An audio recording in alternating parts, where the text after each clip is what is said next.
স্বামী কে? স্বামীর সম্মান বোঝেন আপনি? স্বামী কে?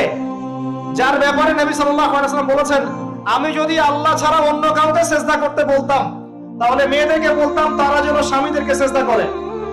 আপনাকে আমি কিভাবে বুঝাবো স্বামী কে? স্বামীর মর্যাদা কোথায়? এগুলো কি ইসলাম মেয়েদেরকে ডমিনেট করছে এগুলো দিয়ে? কেন? এই স্বামী আপনার জন্য সারাটা জীবন ক্ষয় করে ফেলে। একটা চোর পর্যন্ত, একটা চোর, একটা করাপ্টেড মানুষ, দুর্নীতিগ্রস্ত মানুষ, সে চুরি করে দুর্নীতি করে এনে বাচ্চাকে খাওয়ায়। একটা ধর্ষক পর্যন্ত ওর মেয়েকে আদর করে। পুরুষ মানুষ কি জিনিস কেমন করে বুঝবেন? সারাটা জীবন ক্ষয় করে ফেলায়।